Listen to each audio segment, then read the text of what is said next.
자, 이게 마음이 어떻게 작동되는지를 알아야 마음 공부를 하든지 돌보든지 챙기든지 할 거 아닙니까? 그죠? 마음 돌보, 마음 챙기, 수많은 말들이 있는데, 자, 여기에서 한 가지 더 들어가야 돼요. 약간 진화적인 것이 시작됩니다. 왜 우리는 생각이 생겼고, 감정이 생긴다?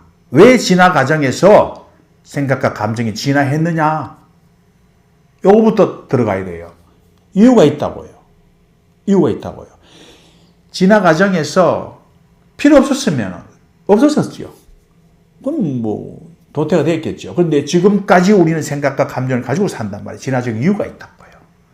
예. 요거를 탐구하면서 이 뇌의 작동 방법을 잘 알면 이 생각에서 벗어나고 이 괴로움에서 벗어나는 방법을 찾을 수 있다 말이에요. 이거 잘 한번 들어보세요. 예.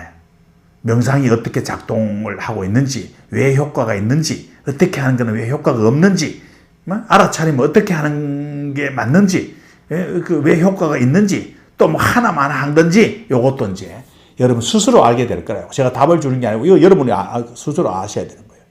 예, 긍정적 생각을 하라 하잖아요. 학원하라.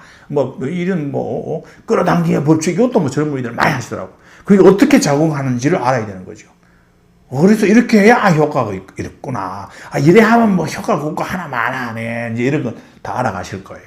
또 우리가 하도 이런 게 많아서 감사하라, 자비를, 사랑을 하라, 이게 어떤 원리로 그게 우리 감정 조절이 되고 어떤 게 도움이 되는지 요거, 그래 놓고 이제 요걸 하는 거예요. 그래 놓고 해야 되는 거지. 덮어놓고 불교 지감 하나까지 지감 바라보고 명상하고 알아차리고, 나는 할 수 있다 하고 이래가지고 뭐가 되겠습니까? 이게 오리무중 상태에 하는 거와 똑같습니다.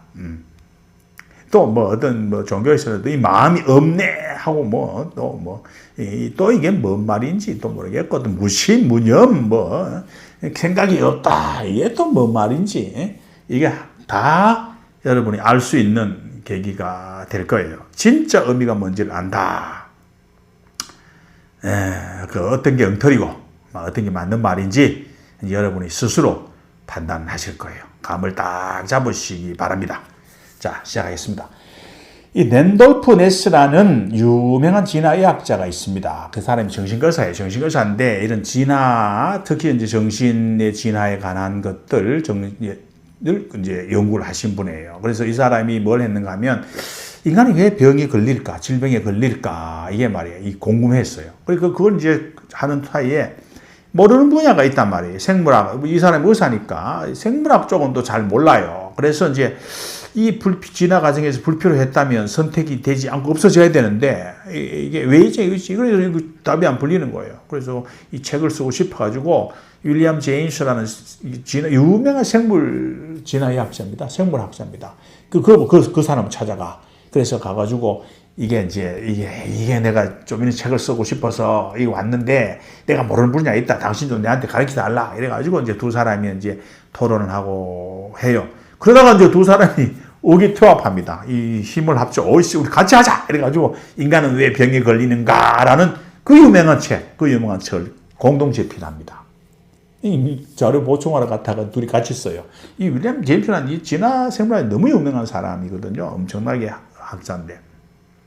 그래서 요거에 대한 병이 왜 걸리는가, 요런 걸 둘이가 같이 하는 거를 보고 아주 관심 있게, 이거 해야 되겠다라고, 생긴, 마음먹은 사람이 나타나요. 리차드 도킨스입니다. 여러분 너무나 잘 아는 이기적 유전자.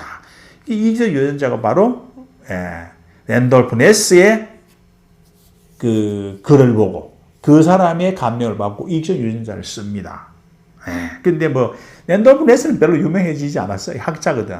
유사한 도킨스는 굉장히 설명을 잘하고 굉장히 잘 하시는 분이라. 전 세계적으로 유명해졌지. 그래서 네스는 좀 학자. 그래서 별로 일반인이 잘 몰라요. 이게 나처럼 유튜브에 나오고 떠들고 가는 이런 사람이 좀 아니거든요. 그래서 알려지지 않았어요. 학자라고. 제가 이제 미국에 있을 때 이 네스를 심포지엄에서 강의를 들었어요. 네스에. 그래서 진화의학을 공부하기 시작했어요. 그래서 제가 이제 정신과로서 이 진화의학 중에서 이제 특히 진화내과학 쪽에 관심을 가졌다고요. 그래서 제가 가지고 있는 불안이나 분노나 우울, 이런 감정의 기원이 뭐냐? 이게 왜 생겼고, 언제부터, 무슨 기능으로, 뭘 하려고 이 생겼나 말이야. 이걸 이제 하기 시작을 했죠.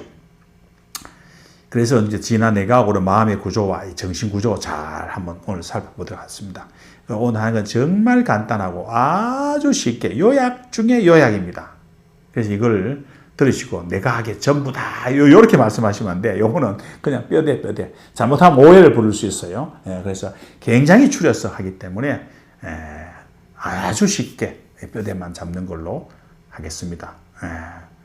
그래야지 뭐 뼈대를 잡아 감을 좀 잡으시기 바랍니다. 감을 잡아야 뭐 동으로 가든지 서로 가든지 할 거 아닙니까? 뭐 이건 감을 못 잡으면 마음 공부를 어떻게 해야 되는지 오리무중 막 누가 이야기할 길에 그게 맞는 거고 누가 저 이야기할 길에 저게 맞는 거고 뭐 이래 되는 거 아닙니까? 그죠? 그래서 감을 잡으시기 바랍니다. 자, 그러려고 하면 어디로 가야 되느냐? 6억 3천만 년 전으로 가봐야 됩니다. 6억 3천만 년에서 5억 5천만 년 전 캄브리아 기에 도대체 무슨 일이 있었나 이걸 봐야 돼요. 감정의 기원으로 우리가 가야 된다. 감정의 기원을 보려 하면 자료를 하나 올릴게요. 한번 보세요. 요겁니다. 요거. 요게 히드라인데 위에가 입이고 저 밑에가 좀 잘려 있는데 이게 항문이에요. 뭘 먹으면 요게 이제 그대로 들어와서 소화돼서 영양분을 섭취하고 항문으로 빠져나가는 요 가장 원초적인 기조예요. 요보다 더 기조는 이제 단세포, 세균과 단세포 요거예요. 요게 뭔가 하면은 여러분 요 잘 생각을 하셔야 되는 게 뭔가 하면 이 수용체가 있어요. 수용체가 이 머리 쪽에 수용체가 있어가지고 먹이의 농도가 먹이가 이렇게 먹이의 화학 물질이 그 수용체에 붙으면 어디로 가는가 하면 앞으로 가는 그 센터에 전달이 돼요. 그럼 앞으로 다가갑니다. 그 다음에 한참 가다가 먹이의 농도가 자꾸 없어져. 먹이의 농도가 자꾸 옅어지면 어디로 가느냐? 방향을 돌리는 수용체가 방향을 돌리는 센터가 작동해서 방향을 돌립니다.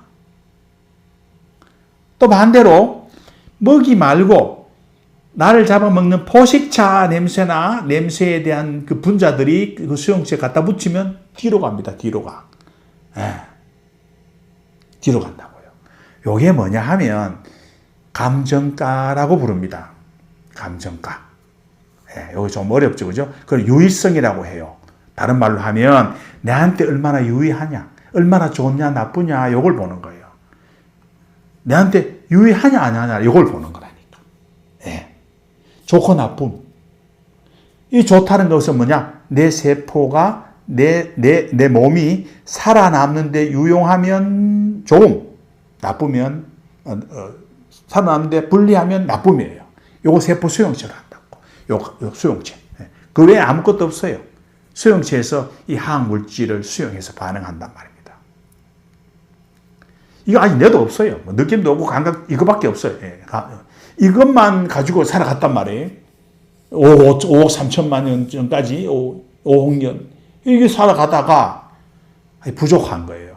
이게 먹이가 오면 다가가고 먹이가 없으면 옆으로 가고 저기 오면 뒤로 가고 요렇게 했단 말이에요.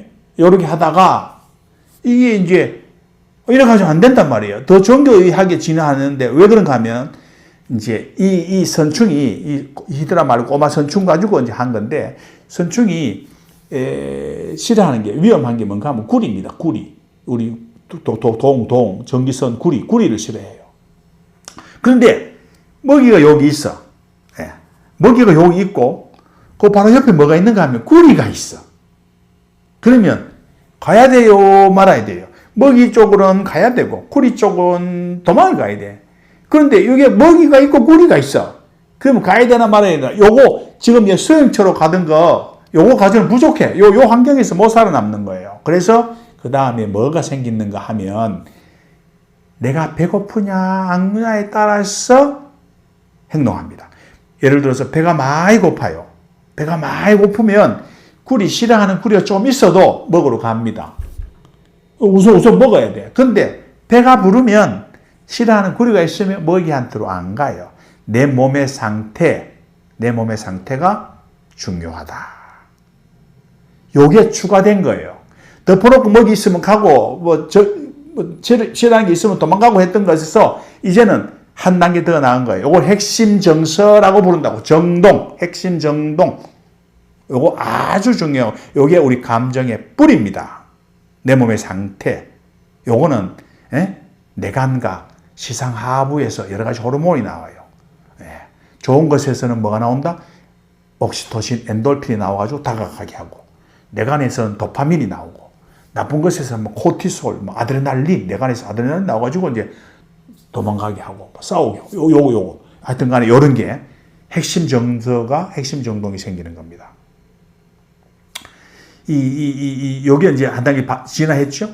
이게 이제, 우리 선충은 도파민 수용체가 어디 있는지 알아요? 몸 밖에 있어요. 몸 안에 있는 게 아니고, 몸 밖에 눈 옆에 비어있다고, 바깥에 나와 있어요. 그래서 요게 이제 이게 이제 먹이 같은 게 오면 요게 이제 작동해요. 그럼 잡아가서 먹이를 먹어. 그러면 세로토닌 수용체는 어디 있는가 하면은 목구멍 안에 있어요. 목구멍 안에.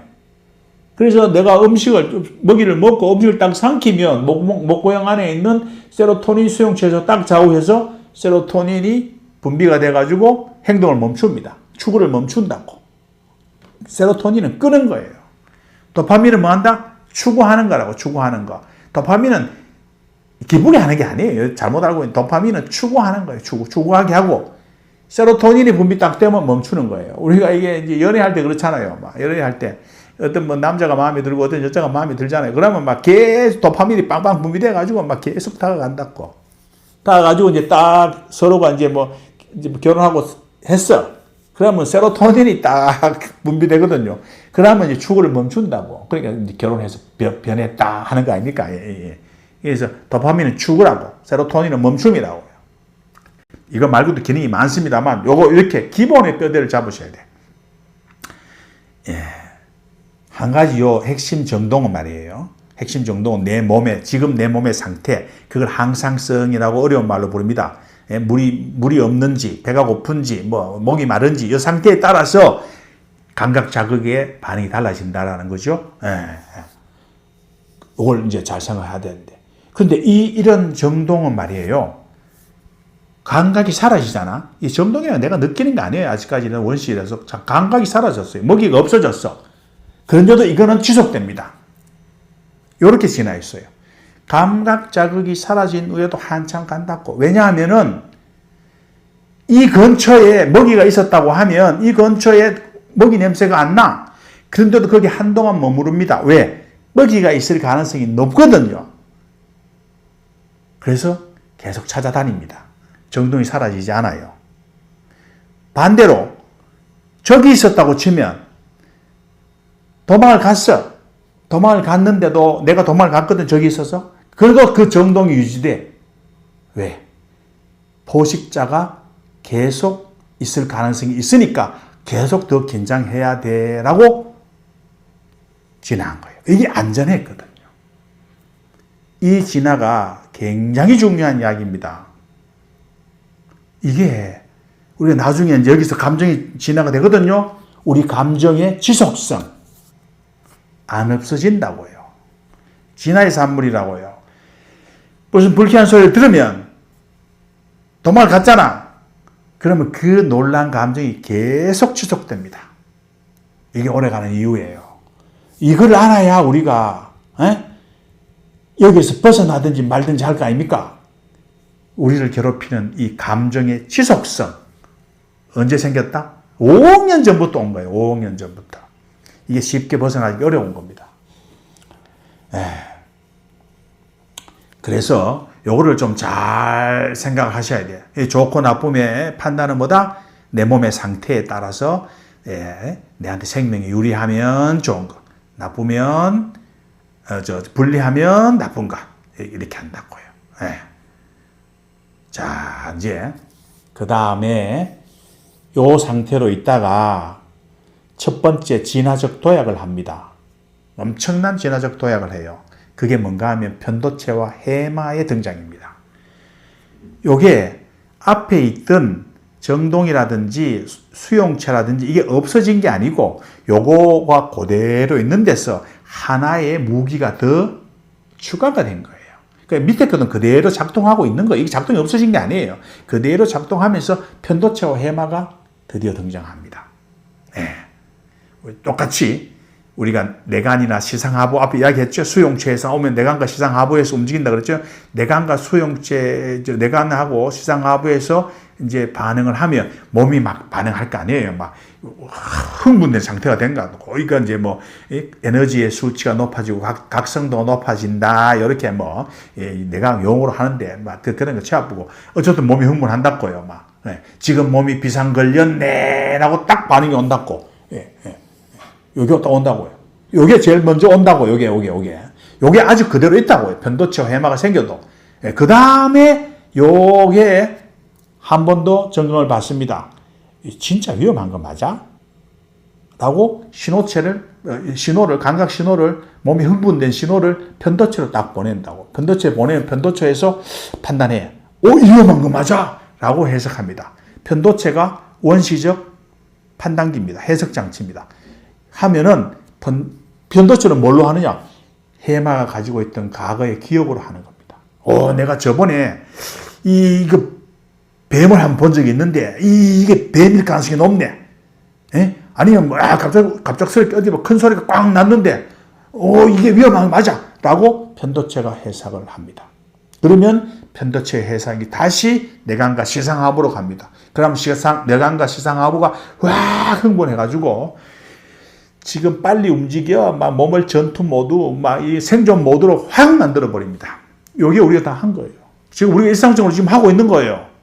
옛날에는 저기 오면 바로 도망가고 했던 것을 이제는 한 번 더 해마의 과거의 기억으로 편도체가 한 번 더 판단해서 위험해라고 신호를 보내면 시상과 내관과 시상하부에서 호르몬하고 막 이거 막 코티솔, 아드레날린 분비해가지고 막 이제 막 전투 모드에 돌입. 요래 되는 거라고. 요래 된다고요. 그 시상은 뭐 보면 뭐 다 알잖아요. 뭐 내관은 아드레날린, 노아드레날린 이런 거 분비하는 데고 시상하부는 호르몬 만드는 데요. 코티솔 호르몬 나오고 이런 거 나오는 거예요. 자율신경계를 또 흠무시키는 게 시상하부거든요. 그래서 막 심박동수가 막 올라가고 막 이 근육이 막 긴장하고 땀이 나고 시상하부 한다고. 요렇게 된다고. 여기에 이제 이 편도체와 해마의 등장입니다. 요게 우리가 알아야 돼요. 좋은 것도 마찬가지예요. 좋은 것도. 어떤 뭐 좋은 게 딱 오면 내관과 시상하부가 활성화 딱 된단 말이에요. 그러면 이게 덮어놓고 막 덤비고 하는 게 아니고 편도체가 판단해요. 이게 진짜 긍정적인 게 맞느냐고 해마의 도움, 과거의 기억으로 도움으로 옛날에 여기서 우리가 딸기를 따먹었던 기억이 있어요 라고 도움을 받아서 편도체가 긍정적인 거야 하면 요 신호를 다시 내관과 시상하부로 보내가지고 글로 다가가 해서 몸을 막 이게 이제 신깁니다. 이제 요거는 내관에서는 뭐가 나오는가 하면은 아까 내관에 아드레날린 나와가지고 피했잖아요. 요때는 좋을 때는 뭔가 하면 이게 VTA라고 있어요. 벤트럴 태그멘탈 에리아라고 있어요. 복측 피계 구역 말도 없습니다. 내관에 요 부분에서 뭐가 나오는가 하면 도파민 나와요. 도파민 나와. 나쁠 때는 내관에서 아드레날린 나왔는데 좋을 때는 내관에서 도파민 나와. VTA에서 복측 피계 구역에서 도파민 나와가지고 측자액에다가 꼽힙니다. 측자액이 이제 막 몸을 움직이고 막 하는 측자액, 막 기분이 좋고 막 덤비게 만드는 요거라고. 요렇게 한다 이 말입니다. 자, 이게 이제 그냥 수용체에서 수용을 하다가 내 몸 상태를 들여다보는 내관과 시상하부가 생기면서 정동, 핵심 정동이 생겼다가 그 다음에 편도체와 해마가 올라가는 이 핵심 정동에 편도체와 해마가 추가된 요렇게 이제 되는 겁니다. 나쁠 때 뭐 참고적으로 하면 이게 나쁠 때는 이제 시상하부에서 코티솔, 뭐 아드레날린 뭐 이런 게 나오잖아요. 좋을 때는 이제 뭐 도파민 나오고 내관에서 나오고 시상하부에서 옥시토신, 엔돌핀 이런 게 나온다. 그럼 막 기대감, 흥분 막 이런 게 생기는 거 아닙니까?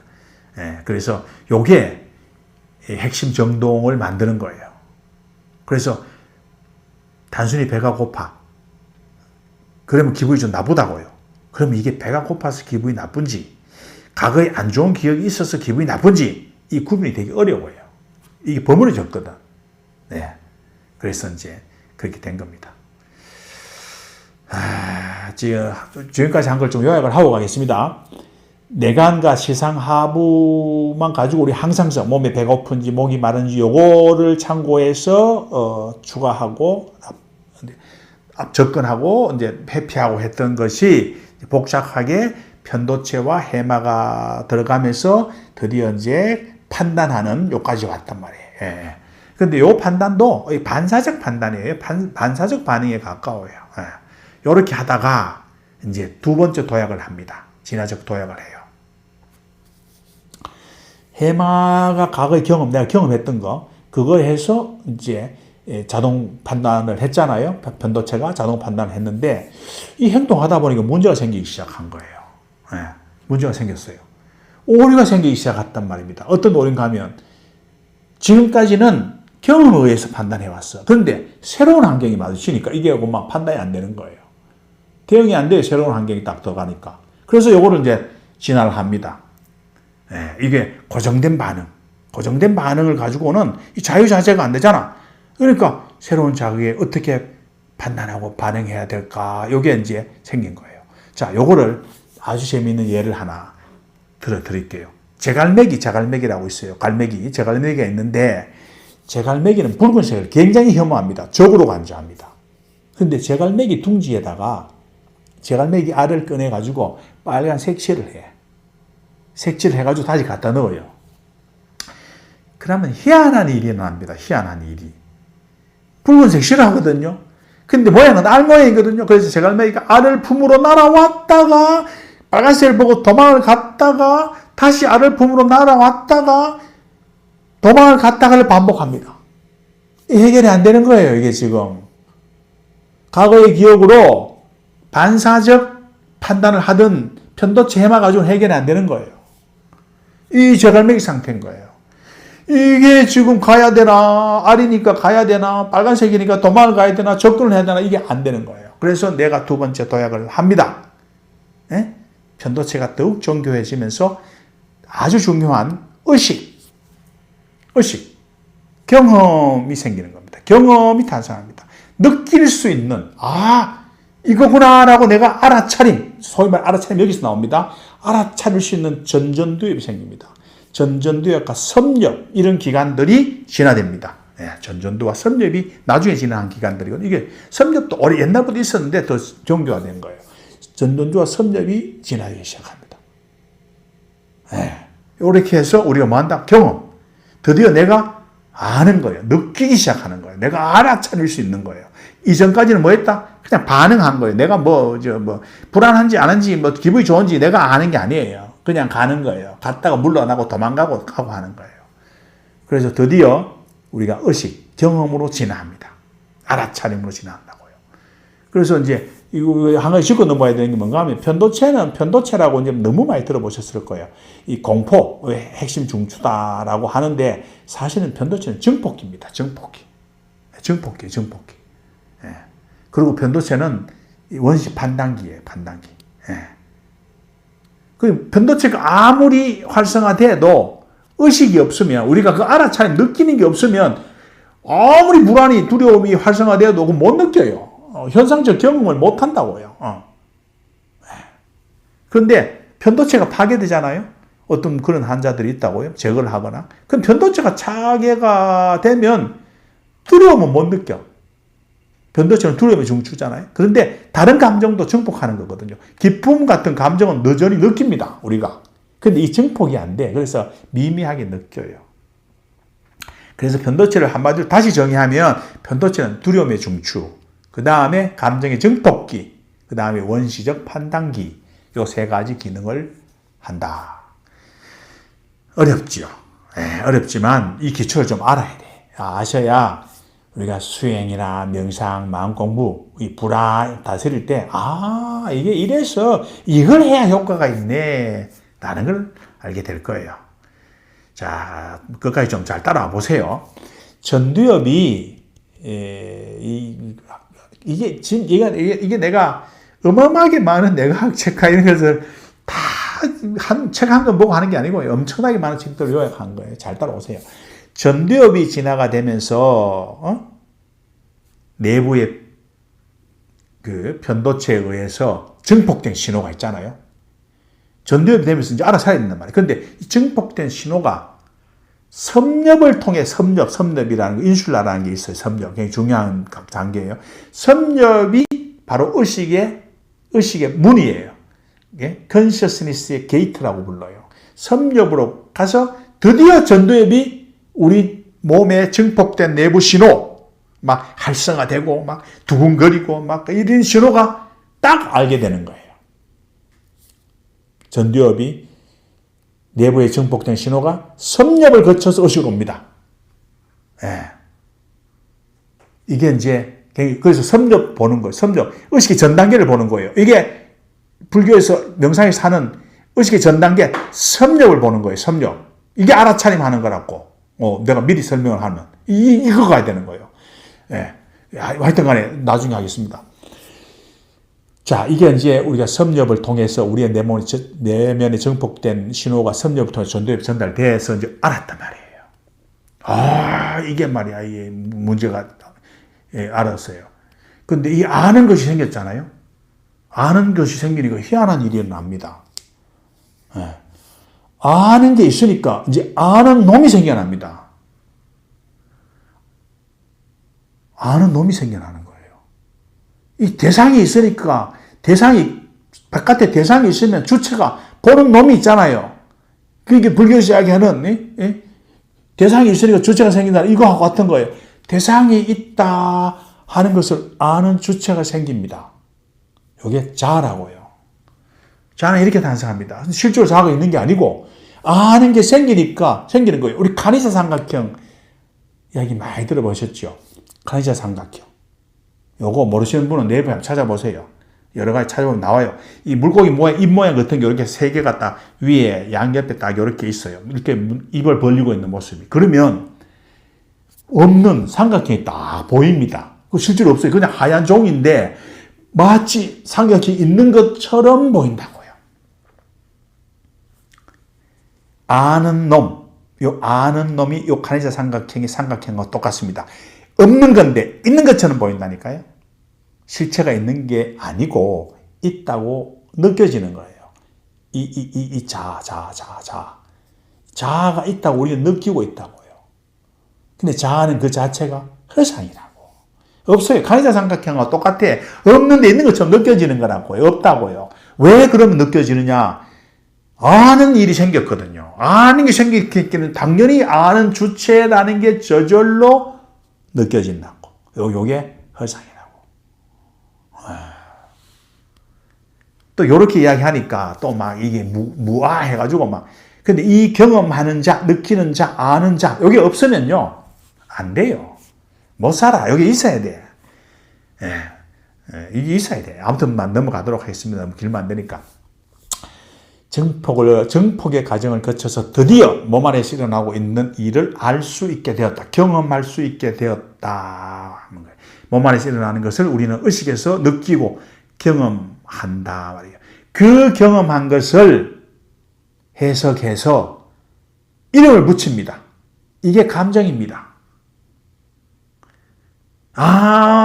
요런 몸 안의 반응, 요거 내 느낄 것, 요거는 불안, 이건 기쁨, 요거 느낄 거, 요거는 뭐 배고픔, 이름 붙이는 거예요. 그게 감정이, 요새 배고픔도 감정에 넣는 거 여러분 다 아시겠죠? 아시죠? 배고픔도 감정에 분리되는 거예요. 하여튼 간에, 몸 안에 일어난 것을 섭렵을 통해서 우리가 의식에서 느끼고 경험한 것, 그 현상적 경험한 것을 경험하고 그것을 해석해서 이름을 붙이면 그게 감정이다. 그래서 한마디로 이야기하면 뭐다? 감정은 예측이다. 놀라운 이야기입니다. 감정은 예측입니다. 그래서 우리는 뇌는 생각하는 게 아니고, 이건 다 아잖아요. 뇌는 생각하는 기계가 아니에요. 뇌는 뭐다? 예측하는 기계잖아요. 이건 다 아는, 뇌는 예측해. 근데 그 예측이 뭘로 한다? 감정으로 하는 거예요. 뇌는 생각한다 하면 안 돼요. 앞으로는 그런 이야기 하지만 뇌는 예측하는 기계예요. 그 내가 예측한 핵심 뿌리가 뭐다? 감정. 감정. 왜 그런가 하면 저 어떤 걸 보고 문제가 있을 것 같다. 아이고 저거는 상당히 문제가 있다라고 감정을 만들거든요. 아니면 저건 좋을 거야라고 예측하는 게 감정이라고요. 그렇잖아요. 그게 감정을 한다고. 좋을 것이다, 나쁠 것이다 예측한다고. 여기에 이제 나중에 의식으로 올라가서 이 전전도 피질이 점검을 하고 수정하고 막 전략을 짜고 한단 말이에요. 그렇지만 그 감정은 근본적으로 저건 나쁠 거야, 좋을 거야고 예측한다고. 살아남기 위해서 예측한다고. 우리가 일일이 따져서 아는 게 아니라고요. 바깥에 어떤 것을 보고 어떤 자극을 보고 일일이 따져서 생각해서 하는 게 아니고 이거를 굉장히 요약해서 요약본, 두려움, 기쁨 하나로 딱 해서 전전두엽에 던지는 겁니다. 전전두엽에 던지는 거예요. 이건 뭐 이래 하고 이래 해서 이거 나쁠 거야. 이건 이래 하고 이래 좋을 거야. 이거 아니에요. 그냥 두려움 하나의 감정으로 딱 예측합니다. 저거는 문제가 심각한 거야.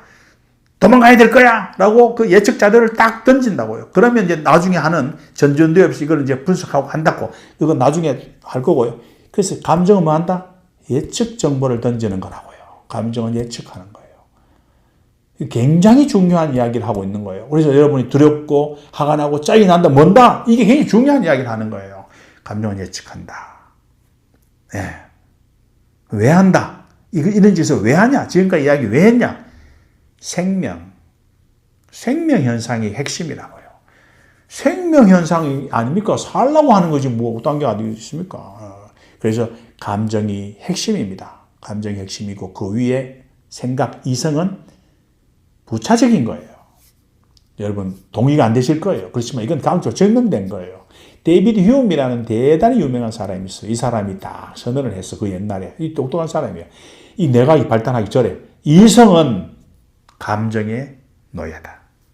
당연히 그래야만 한다. 이성은 감정의 노예다. 당연히 그래야만 한다. 요게 이 사람이 선언을 한 거예요. 이 대단한 선언이에요.